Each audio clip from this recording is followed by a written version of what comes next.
Wow, ang galing naman! Kung ganun, sa kabilang bahagi lang makokontrol ang tulay na to.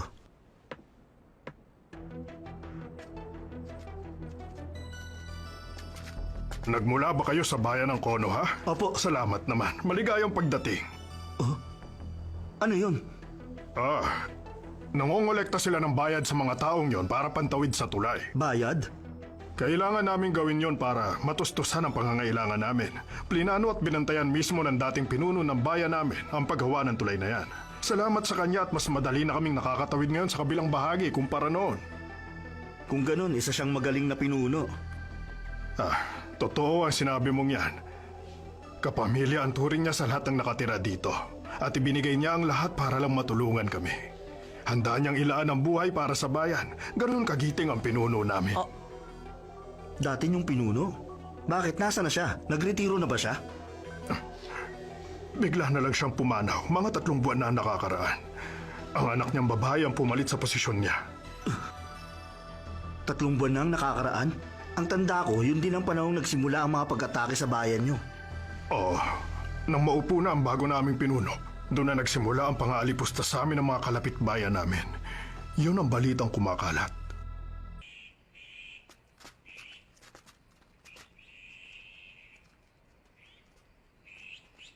Tuloy po kayo.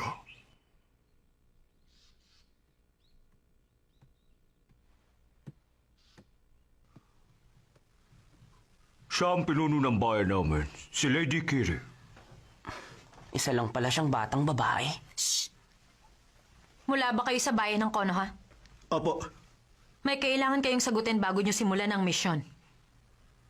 Pinadala nyo ang mga batang yan bilang tugon sa aming hiling. Nagkukulang na ba sa tao ang Konoha? Teka! Magagaling sila at ako makakapagpatunay dyan.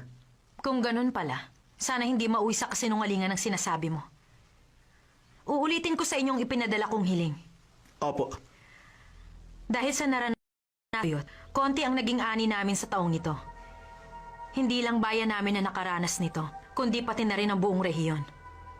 At dahil dito, naging madalas na ang ginagawang pagnanakaw ng mga tao mula sa Pale Blue Valley sa mga imbaka namin. Opo. Yan ang alam namin. Ang misyon namin manatili sa lugar ninyong to para pigilan ang mga ganong klaseng pag-atake. Tama, ganun nga nung una. Ano? Nung una? Bago pa kayo dumating dito, pilit namin silang pinipigilan ng kami-kami lang. Kaya lang, nagawa na nilang umupa ng mga ninja. Pakiusap, iwan niyo muna kami dito. Ha? Anong ginagawa mo? Tayo na. Sandali! Ano ba? Teka!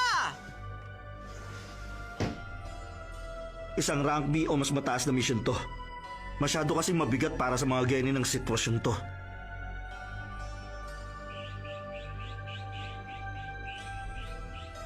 Ano na kaya ang mangyayari? Kung mga totoong ninja talaga ang problema nila, siguradong hindi na tayo ang gagawa ng misyon. Paano mo naman nasabi yan? Nandito na tayo sa lugar na to. Hindi naman pwedeng basta na lang tayo uuwi. Nakakahiya yun! Tama ka. Hindi yun magandang tingnan kasi lalabas na parang umatras tayo sa gitna ng isang misyon. Kailangan gawin ang anumang misyon na ibigay sa atin, di ba? Kung ganon, gawin natin to. Oo, tama! Magsama-sama tayong 3 sa pagkumbinsi kay Teacher Konohamaru na hindi tayo aatras sa kahit anong misyon. Ano yun? Galing doon na sigaw! Ano nangyari?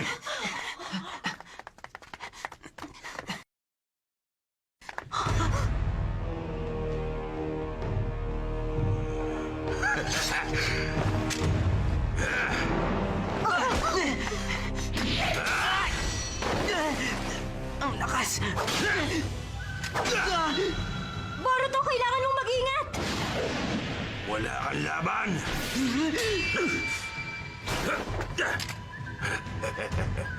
Nagmula ba kayo sa bayan ng Konoha? Shimaru!